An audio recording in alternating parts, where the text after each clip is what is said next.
After a tough couple of years for Ferrari on the engine front, its 2022 power unit is back among the strongest on the grid. By some measures, it is perhaps the strongest. The trouble is, it hasn't been very reliable. A litany of Ferrari failures, most recently Carlos Sainz's fiery internal combustion engine failure while on target to finish second in the Austrian Grand Prix, have hit the team hard. And customer teams Alfa Romeo and Haas haven't been immune from such problems either. The three Ferrari-powered teams are ranked at the bottom of the list for racing kilometres completed during 2022. And while this isn't exclusively down to power unit problems, and there have also been driver errors involved, it reflects the fact that reliability hasn't been a strong point. What's more, Ferrari itself is ranked lowest with 6 retirements this season, 2 for Charles Leclerc and 4 for the unfortunate Carlos Sainz. Ferrari's power unit frailty is a weakness, but it's not as disastrous as you might think given F1's engine freeze. To understand why, we have to look in detail at how the regulations work. You're probably very familiar with the power unit freeze that kicked in this season, but there are some significant details that are sometimes overlooked.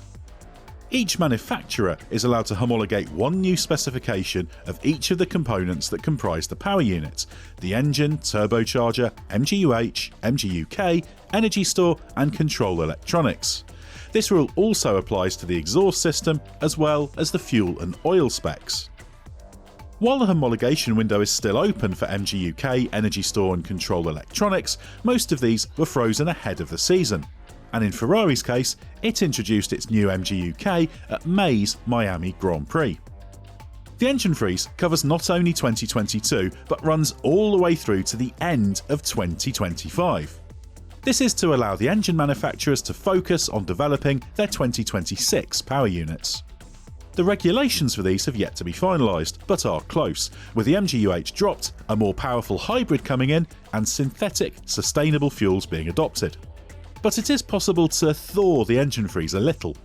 The regulations allow engine manufacturers to apply to the FIA for permission to make modifications for several reasons: reliability, safety, cost saving, or what are called minimal incidental changes. The key one we're concerned with is reliability.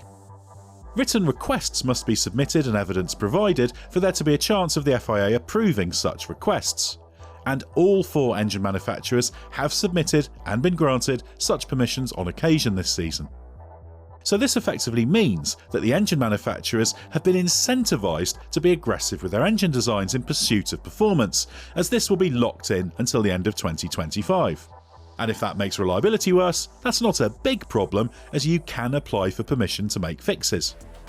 Ferrari's power unit head Enrico Gualtieri said at the start of the season that this was exactly the approach taken, mentioning daring designs, pushing to the absolute limit and taking all the necessary risks. Of course, the backstop of the potential reliability fixes wasn't stated, but it's a key part of the strategy. A fast but fragile engine can be made reliable under the engine freeze, but a slow and reliable engine cannot be made fast.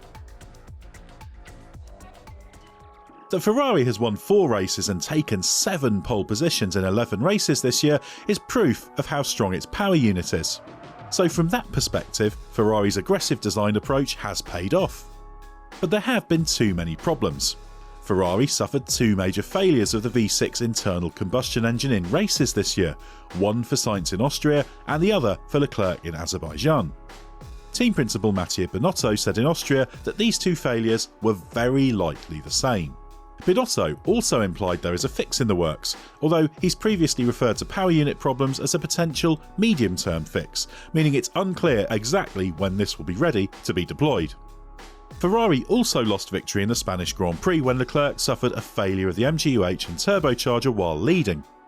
However, it's important to note that Ferrari has claimed this was not down to a design fault or reliability issue with any part of the power units. That perhaps implies it was some kind of installation problem or preparation error that caused those failures. In addition to this, Sainz had to make a precautionary change of power unit at Imola as a result of spinning into the gravel on the second lap of the Australian Grand Prix. With 11 races remaining and both drivers already at, or over, their maximum allowance, engine-related grid penalties are inevitable. Leclerc has already taken his first, taking a new power unit in Canada, having already triggered a 10-place penalty for taking his third control electronics of the season earlier in the weekend. There have been plenty of difficulties for the customer teams too. Alfa Romeo has had a long list of problems, with Valtteri Bottas retiring after overheating in Saudi Arabia, suffering an engine failure in practice in Spain, and an MGU-K failure on Friday in Monaco. Teammate Zhou Guanyu has also had problems, with a water pump failure in Miami, a power unit problem in Spain, and cooling problems related to the power unit in Baku, although the team did take responsibility for that one. Haas has also had plenty of dramas, with power unit problems for Kevin Magnussen in Monaco and Azerbaijan, Mick Schumacher in Canada, and an MGU-K practice failure for Schumacher in Monaco. Magnussen also suffered from a misfire that slowed him during the Austrian Grand Prix. There's no doubt Ferrari has had the most power unit problems of the four manufacturers, but that's perhaps not a surprise when you consider where it's coming from. Engine development for 2022 was always particularly high stakes for Ferrari. To understand why, you have to look back to 2019. That season, rivals and the FIA were suspicious about the legality of Ferrari's engine. The FIA conducted an investigation and ahead of the 2020 season revealed it had come to an agreement with Ferrari to collaborate on formulating technical directives designed to tidy up the engine rules. The FIA could not prove its suspicions that Ferrari was doing anything illegal, but the clandestine deal and the fact Ferrari's engine performance was so badly hit during 2020 confirms something, at the very least pushing the boundaries of the rules, was going on. That led to a terrible season, finishing 6th in the Constructors' Championship with the weakest of the 4 power unit packages of that season. With the engine freeze looming, Ferrari had little time to recover. It made a step last year, but to achieve the performance it has managed this year, it had to be aggressive. It pushed the boundaries of combustion technology after evaluating but discarding the split turbo concept pioneered by Mercedes in 2014 and now used by all of the other 3 manufacturers. On top of that, Ferrari faced the challenge all the manufacturers did of adapting to the E10 fuel, containing 10% sustainable ethanol. So given these circumstances and the push to make big performance gains, it was inevitable that reliability would suffer. Of course, all the manufacturers faced a similar equation, but Ferrari was the one that needed to make the biggest step over the past couple of years, thanks to the big hit it took in 2020. It stands to reason that it had to be the most aggressive in the approach at the cost of potential greater reliability risks. In some ways that strategy has paid off compared to Mercedes, which has a reliable power unit, but one giving away perhaps a tenth or two of lap time. The key question now is whether Ferrari can get its problems under control quickly enough to stay in the World Championship fight with Red Bull thanks to the reliability fixes it is permitted. And if not, will it be on top of the situation in 2023? Ferrari has made a great recovery from its 2020 nadir. Power unit development has been a big part of that.